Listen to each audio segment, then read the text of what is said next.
What's up, everyone? Welcome to another video. I know today is not a vlog day, but it's a podcast day. We have a very interesting guest. His name is Omkar. Omkar is from industrial engineering. He's currently pursuing his master's in industrial engineering from NEU Boston, and right now he's working for Tesla, which is so cool. Like always, I'll leave the timestamps right here and also in the description so you can skip to any part of the video you want to. I know it is a longer video, but there is so much value in this video. I highly recommend you to watch it. Even though if you're not pursuing industrial engineering, I still want you to watch it because there's a lot of elements we talked about in this video which might help you in your career field. Omkar, if you're watching this, thank you so much for doing this. It means a lot to me and our Yudi squad community. And Yudi squad community, thank you so much for your constant love and support, and keep commenting because that motivates me to bring such valuable content. Let's see if we can get to 200 comments, 1000 like in this video. Okay, now I'll let you enjoy the content. Let's do a quick intro. Like, where are you right now? Where are you from in India?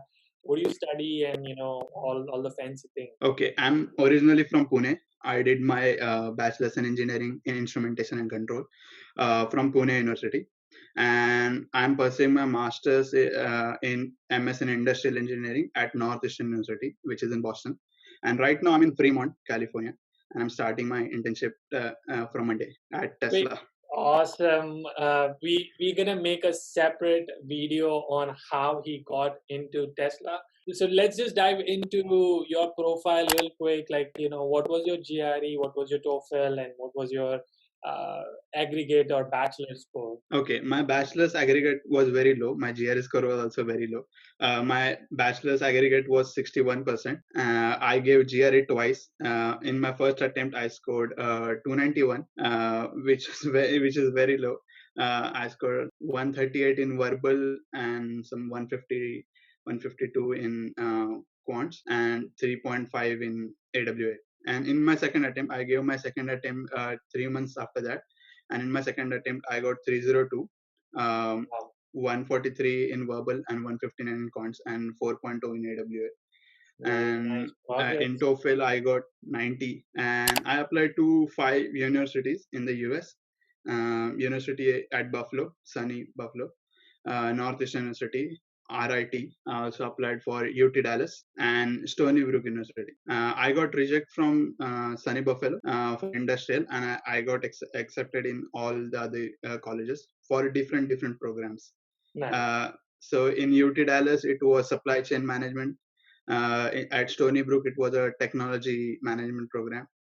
At RIT, it was engineering management, and at Northeastern, it was industrial engineering. So I choose to go to Northeastern.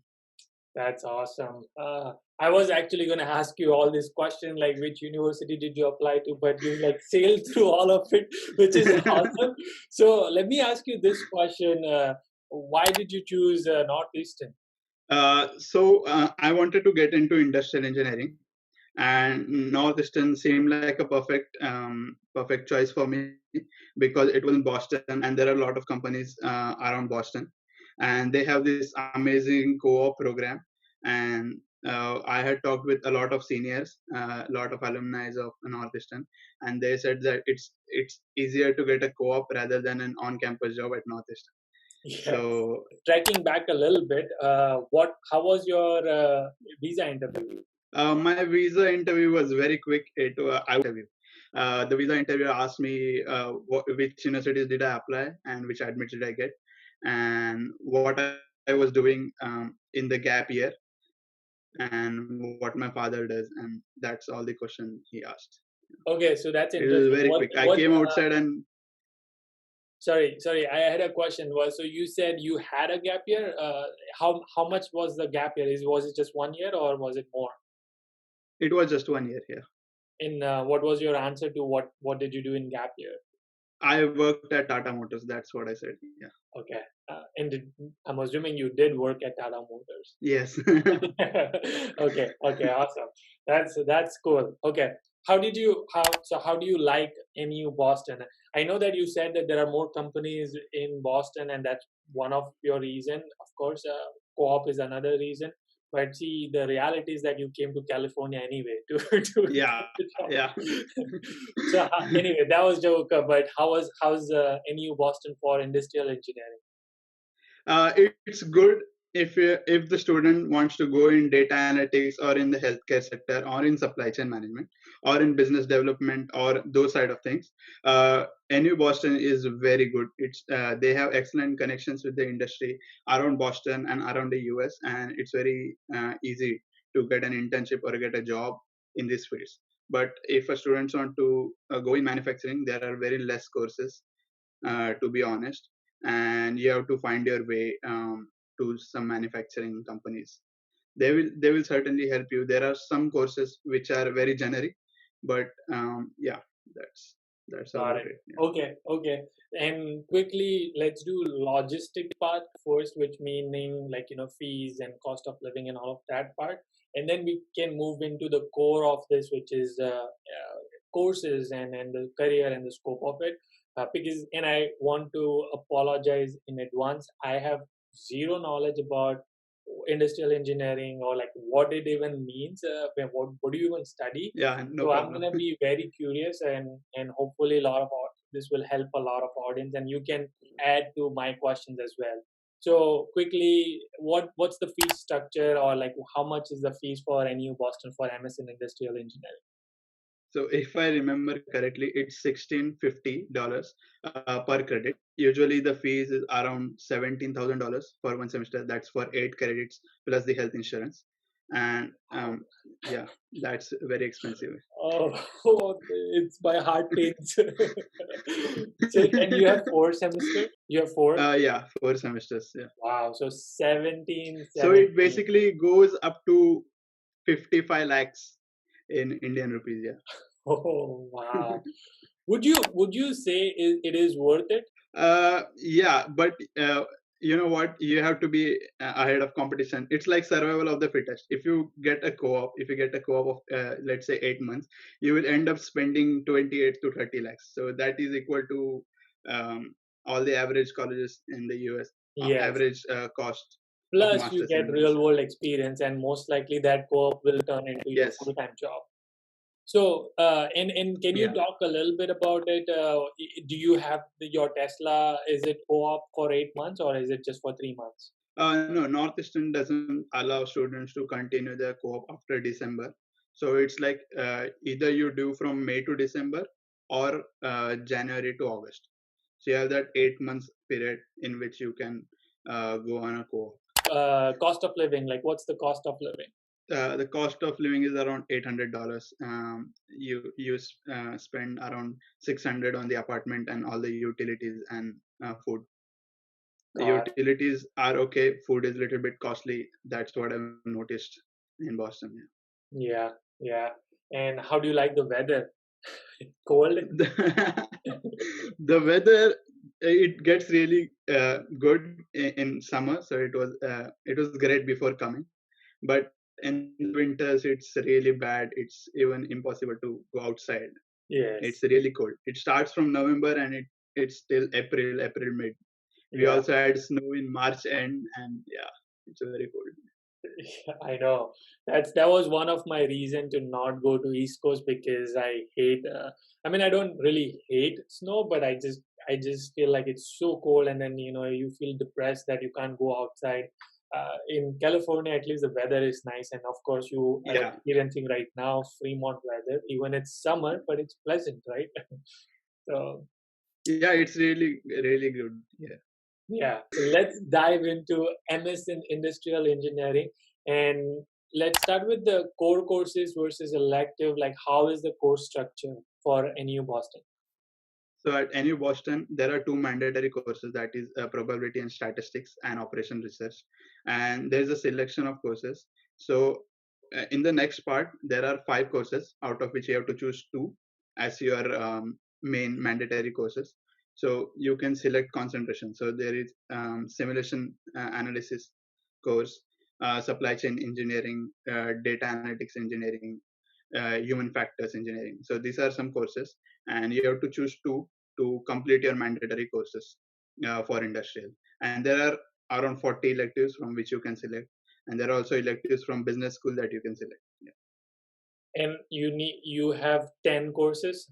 Out of 10, you're saying 2 is mandatory, and then rest 8 you can select from any of the electives.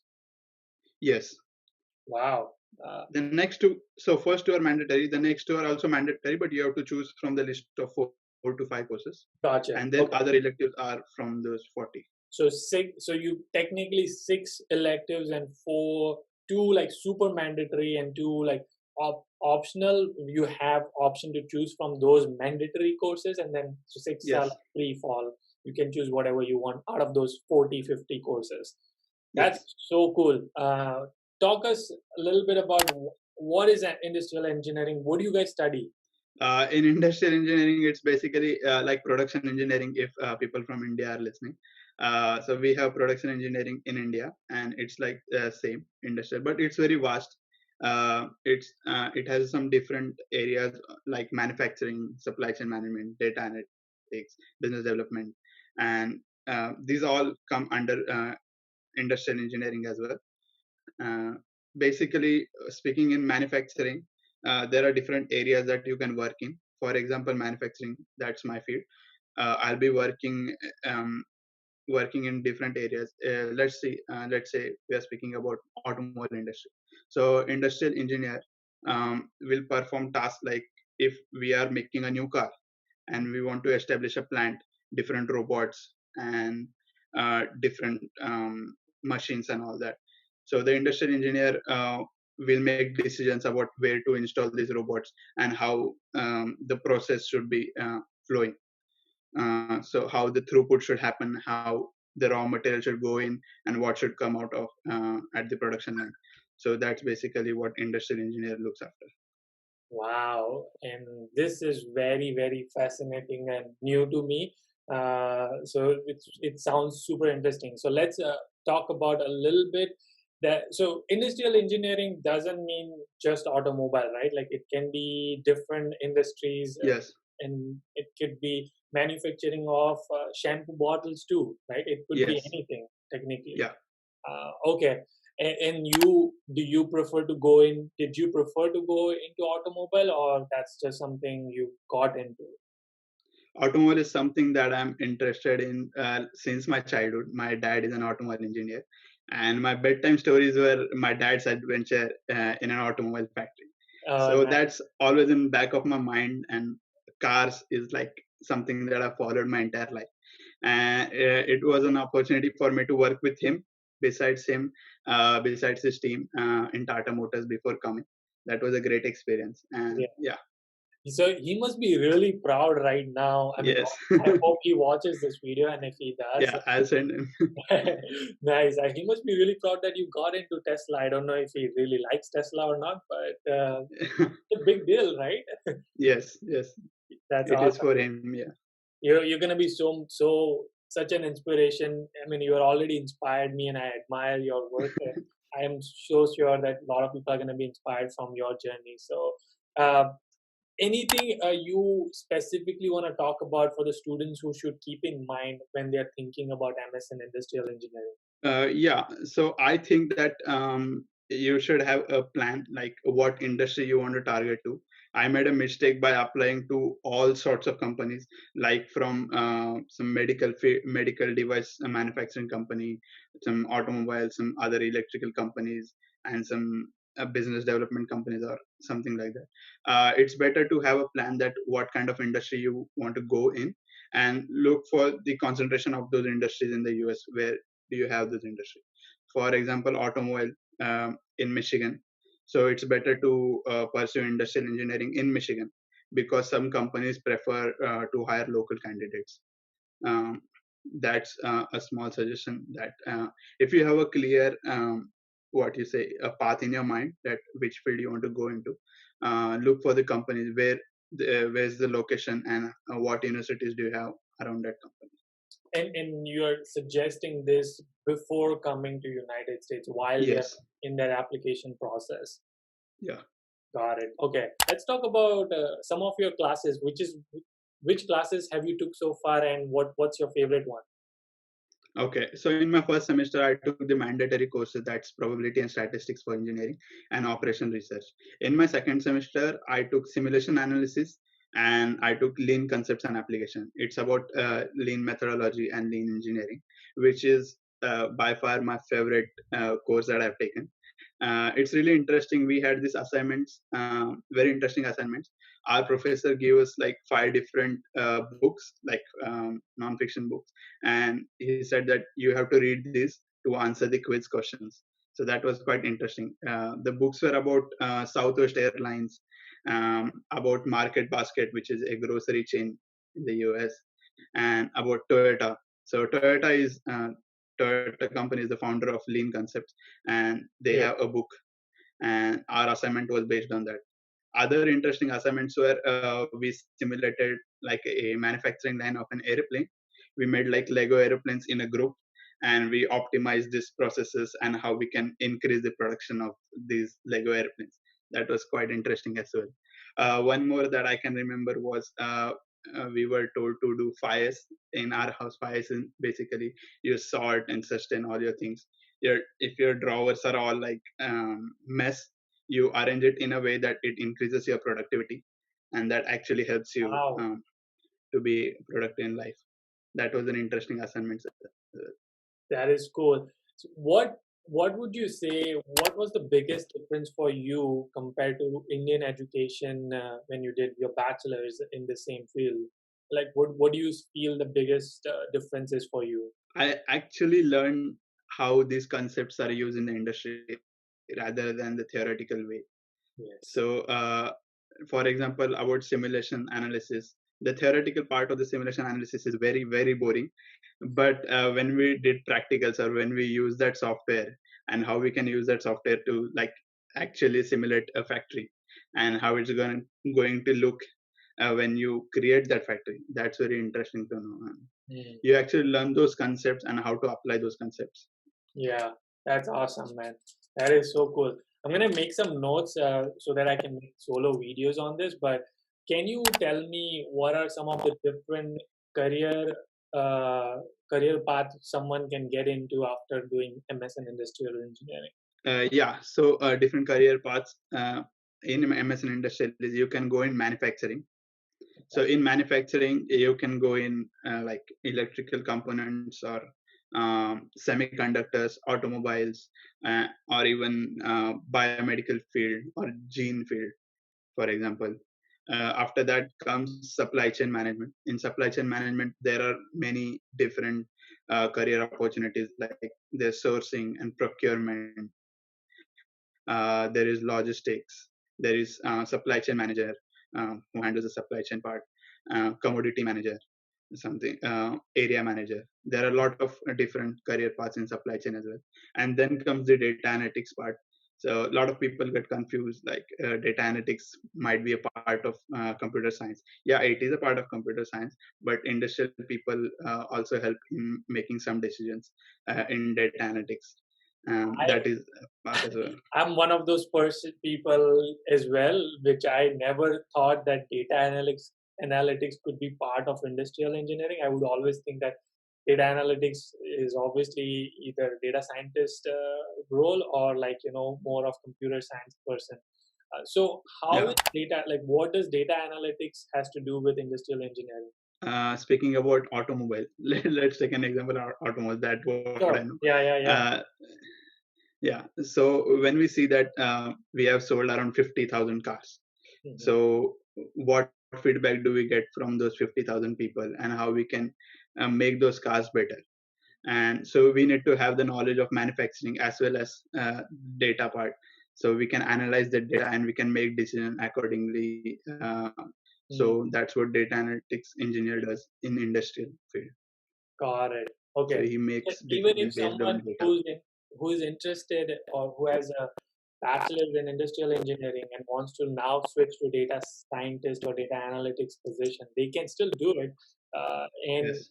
it might be a better fit for him to just or her to go into more of like industry specific. That okay, I can because I have this background knowledge, I can be a better at this industry. Yes. There are some companies who demand industrial or manufacturing background and want a data analytics engineer in their company. Wow. Okay. So, what would you say if for the career and scope wise, is it worth? Is it demanding? Is there any future for people who's doing in MSN in industrial engineering in United States? Yes, definitely. There are a lot of companies coming up. There's a need of manufacturing engineering in US. A lot of people might think it's like a dying industry or something like that, but there are some fields which are growing, like Industry 4.0, and What is that's a Industry 4.0? Industry 4.0 is automating all your industrial functions, all the industrial processes.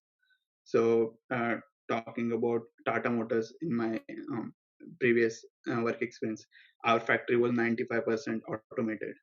So everything was controlled by computers and processors. And when a customer orders the car, it comes directly to the PC of the factory, and that cars get started in the production. So that's basically Industry 4.0. That's a big field in which industrial engineer has to have background knowledge about Python, knowledge about machine learning, and those kinds of things. Yeah. The growing field. Yes, 100%. Assuming a lot of Tesla is also automated, I don't know. That's my assumption because they seem to be more computer savvy. I mean, their car is all computer savvy. So Yeah. hoping their factory will be automated. Yes, definitely. Is it safe to assume this that mostly all the industrial engineer work around the factory and manufacturing plant, or are there other areas than that? Yeah, there are other areas where industrial engineers work as well. It's not just manufacturing. It's supply chain. It's logistics.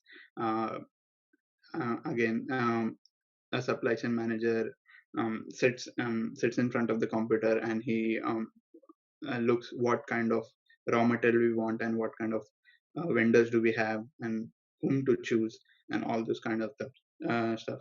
So that's not like a factory position or something like that. So, a good example would be Amazon, like Yes. assuming, right, like logistics manager or supply chain manager for Amazon because they have to keep track of inventory versus supply versus demand versus all of Yeah. those. And I'm just guessing because I'm just trying to understand based on what you're saying is like, oh, that's what how it probably works. Yeah. Got it. So, Yeah. like a procurement or a sourcing engineer will like connect with different kinds of vendors and negotiate the prices with them or negotiate on the designs with them. So it's basically like a communication job. You need to be very good at communication and very good at negotiating, and that's also a part of industrial engineering. So NU Boston is focuses on supply chain and healthcare sector. That's what their expertise, because Boston is like a hub of healthcare industry. Yeah. So there's a lot of need What of. would industrial engineer do in healthcare industry? So I remember I gave an interview for a company called Boston Children's Hospital, which is a hospital, but it's a huge company in the US. And the role was lean continuous improvement intern role. So in that, engineer will look for improvements in overall hospital or optimize the process of like an operation theater and how we can make it more productive for the doctors. So that's basically one of the roles that I interviewed for. So it was really interesting for me as well to see how an industrial engineer will work in a hospital environment. That was really fascinating. So there are lot of different areas that an industrial engineer can work in. Yeah, yeah. What's the one tip you would give for students? What should they prepare and focus on to build their profile? Uh, so I would suggest work on different skills, develop different skills, because nobody told me this, that you need to learn these softwares or these softwares. So it's better to the people have got a great opportunity. They have got an year in advance that they can work on, and so it would be great to work on their skill set and develop those skill set. according to their. Can you name some of the skills or the softwares which you think that they are important and currently used in market, which you feel like that's important to use, to learn? Yeah, so some skills are like Excel Advanced, SQL. You can learn SQL. Python is like everybody needs Python, and it's great to have that knowledge. About designing softwares, you know, to have knowledge like about CATIA, SolidWorks, about CAD, CAM. So I'm learning it now, but if I had known it before, I would have studied back in India in my gap year or in my free time. So it would be great that if people could learn those skills before coming, so they will have like a step ahead in competition. Yeah. So when they come here, they can totally concentrate on companies rather than developing skills. Yeah.